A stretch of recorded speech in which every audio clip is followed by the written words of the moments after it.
So, you have been brought here because you are proven guilty of your partner's homicide case. Is there something you want to say before we get the interrogation started? Wait a minute, before you go anything. I thought you get part of my story, so I thought, why not bring anything, because I'm very thankful for your work. I always wanted to be a detective. Well, I guess I can't really do that anymore, can I? So, I bought you something, I baked it, I hope you like it. Here. So anyways, let's get started. I remember the first time I discovered my addiction for baking. It had been a normal day. He had woken up later than me, like he always did.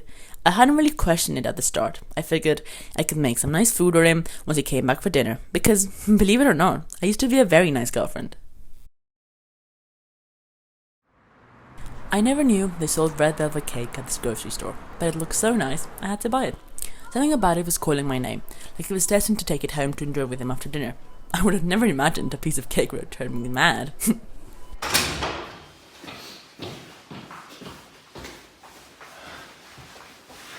Hey babe, how you doing? You good? Hi, I'm good. By the way, where have you been? Me? Don't worry about that. I was just out with my friends. I think one of them's getting married and stuff.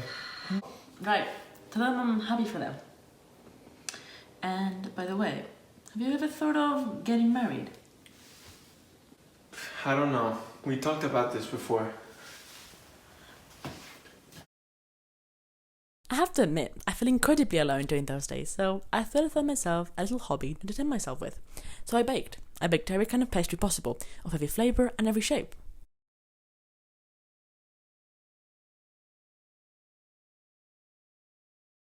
I enjoyed it very much, but he never even spared them a glance. I worked so hard to do them, and that twit didn't even do as much as give me a thumbs up. His attitude kept going for weeks. He'd come shouting another woman's name. I couldn't stand it, but I stayed silent. I couldn't bear being the one triggering around, so we both stayed silent every day.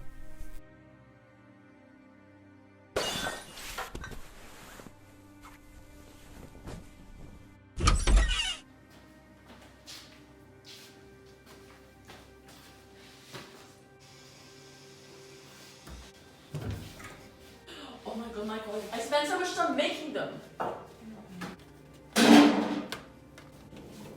Oh my god, this is something. Here's my Sorry? faces are gonna get ruined. On the floor. Seriously, I think I have a concussion. You young man gotta be careful when you come home in this state. You nearly ruined my croissants. Wow. Happy you care more about your pastries than your boyfriend. Yeah, it's true, honey. I'm so sorry. Let's go to bed now. This exact night was where silence was all I could find comfort in. I didn't want him to speak, and I didn't have the courage to do so either. Looking back at it, it seemed pathetic, but it was the only thing I wanted to relish in for now. Frigid, dense ignorance.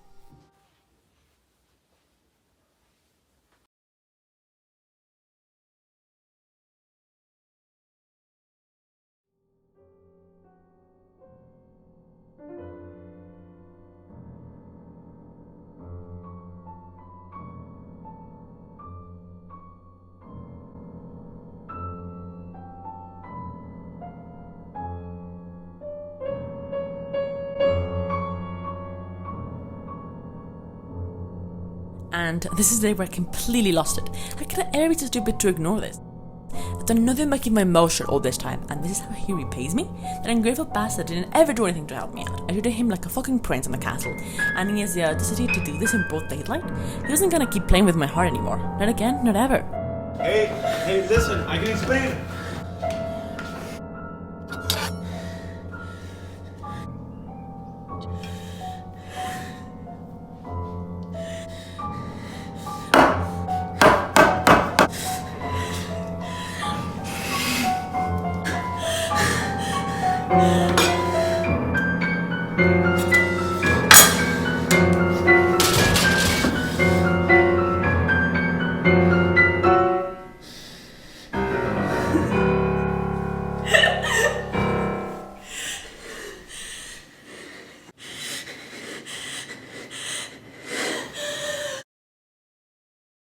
So, if you have to be like nitpicky, I did kill him.